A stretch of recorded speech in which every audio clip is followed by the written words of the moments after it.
We're going to start this project differently than we have in the past. Rather than beginning with a blank artboard and creating an illustration out of whole cloth, we're going to trace a base photograph.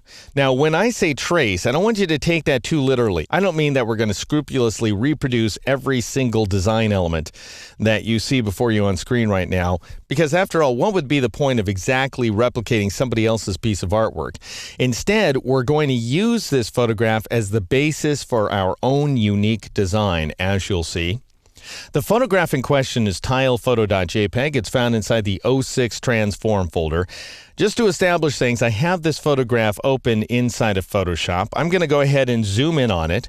And I shot this image, I should tell you, using an E30, which is an absolutely great digital SLR from Olympus.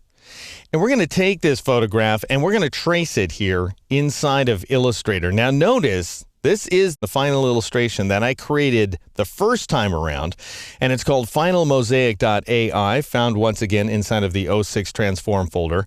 Notice I have made some different design decisions here and there. If I return to the original photograph, you can see that there's this flower element right there in the lower left corner of this area.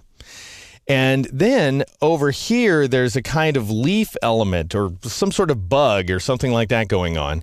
And then in the corners of the mosaic, we have an entirely different flower element. Whereas inside of my final illustration, I chose to go ahead and replicate this flower element again and again and again throughout the illustration.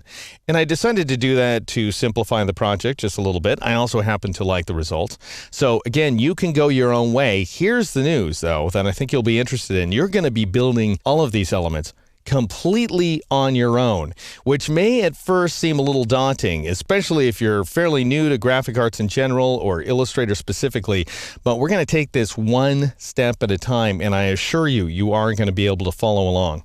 So let me show you how we're going to get started. What I'd like you to do, if you're working along with me, is switch to this illustration right there. It's called baseguides.ai. Again, it's found inside the 07 Transform folder, and all it contains is an empty drawing layer and a guides layer that contains just 3 guides, a horizontal guide, a vertical guide, and a perimeter guide as well.